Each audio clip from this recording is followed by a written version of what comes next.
नमस्कार, मी सुभाष धस. तुम्ही पाहत आहात जनप्रबोधन. काल परवा फेसबुक पोस्ट पाहत असताना आमचे मित्र लोकसत्ताचे वार्ताहर आणि महाराष्ट्र राज्य पत्रकार संघाचे अध्यक्ष वसंतराव मुंडे यांनी पोस्ट केलेली मी पाहत होतो. ती पोस्ट त्यांनी चक्क दुबईहून केली होती आणि जगभरामध्ये सर्वात उंच इमारत जी आहे बुर्ज खलिफा त्याच्या समोर त्यांचा घेतलेला फोटो त्यांनी पोस्ट केला होता. आणि ते दुबईला वसंतराव गेले कशासाठी हे ज्यावेळी मी जिज्ञासेने पाहिलं त्यावेळी माझ्या लक्षात आलं की वसंत मुंडे यांना दैनिक लोकमत समूहाचा आंतरराष्ट्रीय दर्जाचा अतिशय प्रतिष्ठेचा समजला जाणारा national excellence in social journalism हा पुरस्कार चक्क दुबई येथे एका कार्यक्रमामध्ये प्रदान करण्यात आला. माझ्यासारख्या त्यांच्या अवतीभोवती रोज वावरणाऱ्या माणसासाठी निश्चितच तो सुखद धक्का होता, कारण त्यांनी तो विषय त्यांच्याकडून माझ्या कानावर आलेला नव्हता, म्हणून तो धक्का सुखद होता.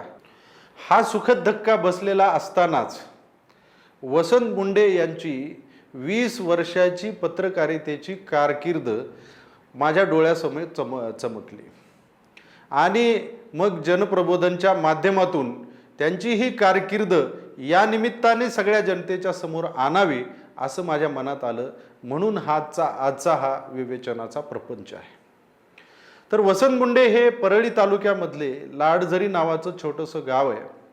तिथंच त्यांचं शिक्षण झालं आणि आंबेजोगाईमध्ये उर्वरित शिक्षण झालं. 1999च्या दरम्यान ते बीडमध्ये पत्रकारितेसाठी आले. त्यावेळी ते लोकपत्र या दैनिकासाठी काम करत होते. लोकपत्रमध्ये काम करत असताना त्यांनी जनतेच्या प्रश्नांशी कमिटमेंट दाखवणारी पत्रकारिता केली. आणि याचं एक उत्कृष्ट उदाहरण म्हणजे ऊसतोडणी कामगारांचे प्रश्न समजावून घेण्यासाठी स्वतः ऊसतोडणी कामगारांच्या फडामध्ये 10 दिवस त्यांनी मुक्काम ठोकला आणि एक लेख मला दर्जेदार तयार झाली आणि ती वर्तमानपत्राच्या माध्यमातून त्यांनी प्रसिद्ध केली. त्यांचं हे काम पाहून मुंबई इथली एक सामाजिक संस्था, समर्थन नावाची सामाजिक संस्था, तिने वसंत मुंडे यांना स्कॉलरशिप दिली. आणि या सगळ्या घडामोडीमध्ये 2002च्या दरम्यान दैनिक लोकसत्तामध्ये वसंत मुंडेंचा प्रवेश झाला. वसंत मुंडे 2002 पासून आजतागायत दैनिक लोकसत्ताचंच काम करत आहेत आणि त्यांनी जिल्ह्यामध्ये लोकसत्ताचं सर्क्युलेशन वाढवत असताना, वेगवेगळ्या पद्धतीनं लोकसत्तासाठी काम करत असताना किती मेहनत केलेली आहे याचा मी प्रत्यक्ष साक्षीदार आहे. आणि म्हणून त्यांची पत्रकारितेमधली जी निष्ठा आहे, त्याचं जे सातत्य आहे, त्याचं फळ त्यांना वेळोवेळी मिळालेलंच आहे आणि हेही फळ जे आहे ते त्याचंच आहे असं मला वाटतं. याच्या अगोदरही अनेक पुरस्कार त्यांना मिळालेले आहेत. एकदा 2006च्या दरम्यान मला वाटतं तत्कालीन प्रधानमंत्री मनमोहन सिंग यांनी देशामधल्या फक्त 10 पत्रकारांची निवड केली होती. एक कायदा त्यांना करायचा होता. त्या कायद्यासंबंधाने पत्रकारांनी आपलं मत मांडावं आणि त्याच्यानंतर तो कायदा तयार होणार होता. त्याच्यासाठी संपूर्ण भारत देशामधून जे 10 पत्रकार निवडले त्याच्यामध्ये वसंत मुंडे एक होते. म्हणजे पत्रकारितेच्या क्षेत्रामध्ये ही जी त्यांची उंची आहे, ही उंची त्यांनी सतत कशी कायम ठेवलेली आहे हे या निमित्ताने मला सांगायचं. आता पत्रकार म्हणून जरी ते यशस्वी असले तरी बाकी अजून त्यांच्या स्वभावाला अनेक पैलू आहेत.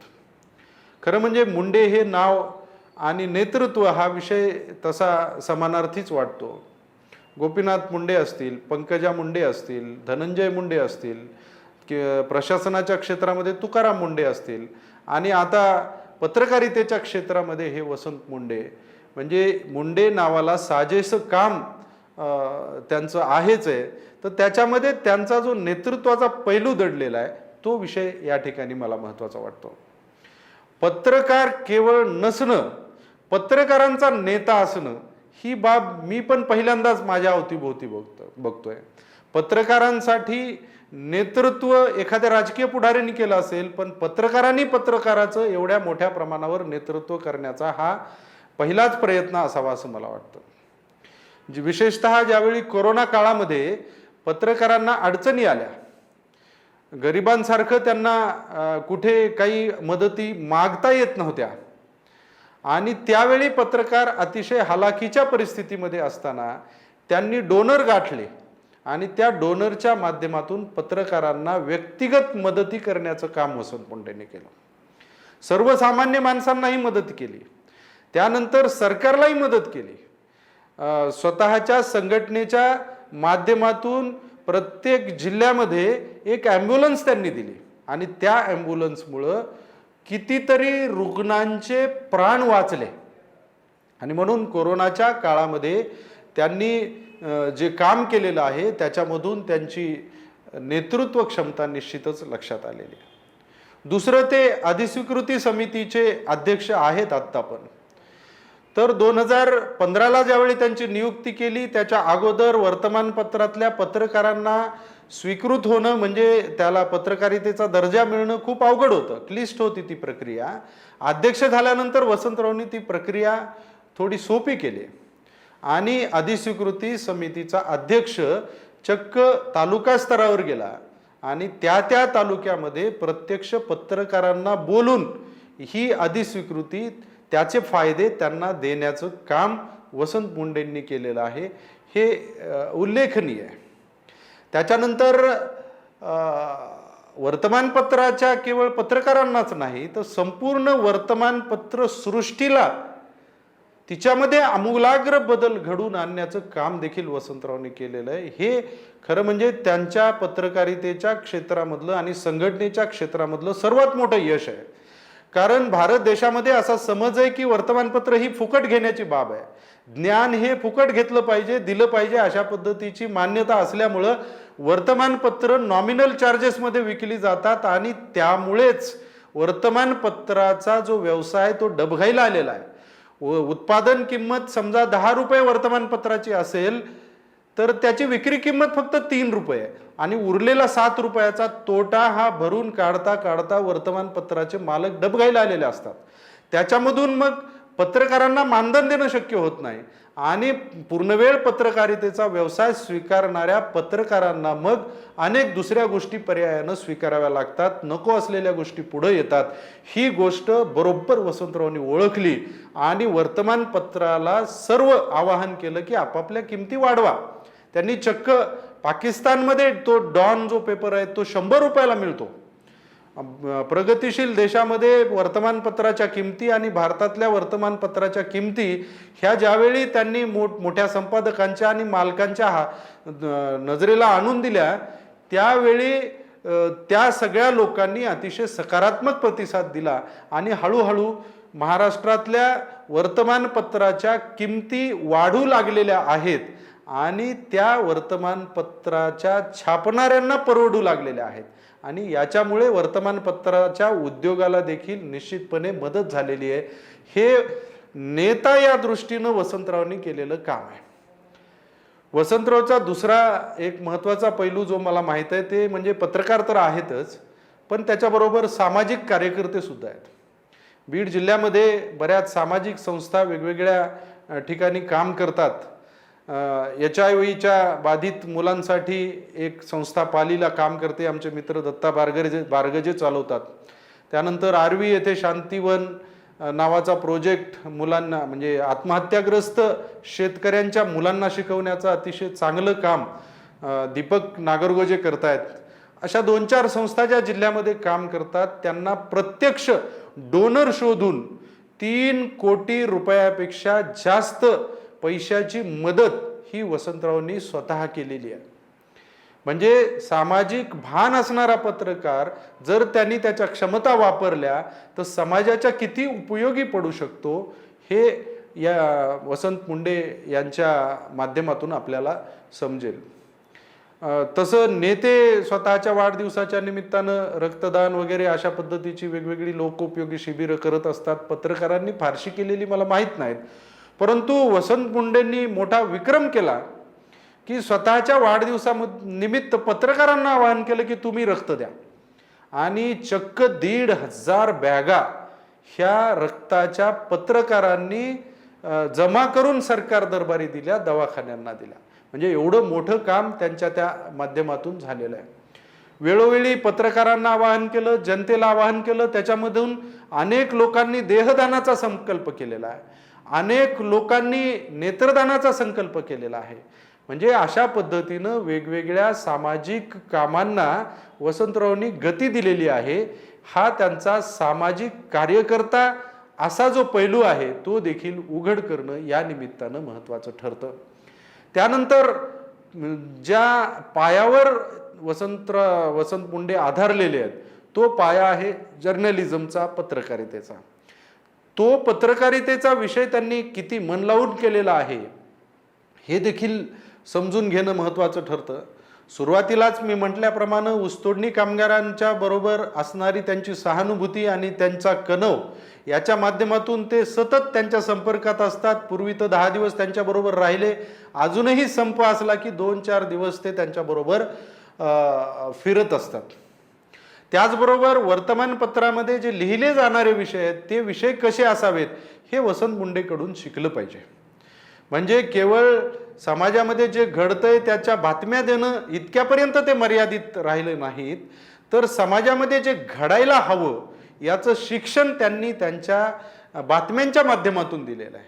एक घटनेचा उल्लेख, एका लेखाचा उल्लेख करायला लागेल की गावागावामध्ये शिक्षणाची आबाळ होते. गावागावामध्ये मुलांना शिक्षणाला शिकायला खोल्या नाही आहेत, अजूनही काही ठिकाणी झाडाखाली मुलं बसत आहेत. आणि अशा परिस्थितीमध्ये त्या गावामध्ये धार्मिक कार्यक्रमांवर मात्र हजारो लाखो रुपयांचा खर्च होतोय. याच्यावर जनजागृती झाली पाहिजे म्हणून वसंत मुंडेंनी मोठ्या प्रमाणावर प्रयत्न केले. काही गावांमध्ये तर चक्क जाऊन सभा पण घेतल्या आणि बातम्यांच्या माध्यमातून जागृती करण्याचा प्रयत्न केला की जो खर्च तुम्ही धार्मिक कार्यक्रमांमध्ये करता तो खर्च अनावश्यक खर्च असेल तो टाळून जर शिक्षणावर केला तर निश्चितपणे शिक्षणाच्या क्षेत्रामध्ये आपण प्रगती करू शकतो. शेतकऱ्यांच्या बाबतीमध्येही केवळ शेतकरी रडगाणं गाणं म्हणजे गात बसतो याला वसंत मुंडेंनी छेद दिला आणि असे शेतकरी शोधले की या दुष्काळी परिस्थितीवर ज्यांनी मात केलेली आहे आणि आपल्या गरिबीवर मात करून ते शेतकऱ्यांचे आयडॉल कसे झालेले आहेत, त्यांनी मोठ्या प्रमाणावर स्वतःचं उत्पन्न कसं सेट केलं, असे जे सुधारित शेतकरी आहेत त्यांना शोधलं, तिथे जाऊन त्यांच्या मुलाखती घेतल्या, त्या प्रसिद्ध केल्या आणि त्याच्यामुळं हजारो शेतकऱ्यांना स्फूर्ती मिळाली आणि शेती क्षेत्रामध्ये देखील त्यांच्या पत्रकारितेमुळे चालना मिळाली. हे विशेष आहे. एक फार महत्त्वाचा कार्यक्रम ते दरवर्षी करतात आणि तो महाराष्ट्रभर चर्चेला जातो. ते त्यांचे मित्र, आमच्या सगळ्यांचे मित्र संतोषजी मानूरकर आणि ते दोघं मिळून करत असतात. 15-16 वर्षापासून समा गर्गे हे ज्येष्ठ पत्रकार त्यांच्या नावानं ते एक पुरस्कार देतात. त्या पुरस्कारांना त्यांनी महाराष्ट्राच्या दिग्गज मंडळींना तो पुरस्कार दिला. त्याच्यामध्ये गिरीश कुबेर असतील, त्याच्यानंतर राजीव खांडेकर असतील, त्याच्यानंतर अनेक मान्यवरांना तो पुरस्कार दिला. आणि तो पुरस्कारही महाराष्ट्राचे मुख्यमंत्री, समजा तत्कालीन मुख्यमंत्री विलासराव देशमुख साहेब असतील, गोपीनाथ मुंडे साहेब असतील, शरद पवार साहेब असतील, नारायण राणे असतील, या सगळ्यांना या पुरस्काराच्या निमित्तानं एकत्रित करणं, या निमित्तानं पत्रकारांच्या विविध प्रश्नांवर चर्चा करणं, समाजाच्या विविध प्रश्नावर जनजागृती करणं, हे अतिशय मोलाचं काम वसंत मुंडेंनी केलेलं आहे. आणि म्हणून मित्र म्हणून आम्ही त्यांच्याबरोबर सतत वावरत असतो, परंतु त्यांचं कौतुक करण्याचा योग तसा कधी आला नव्हता.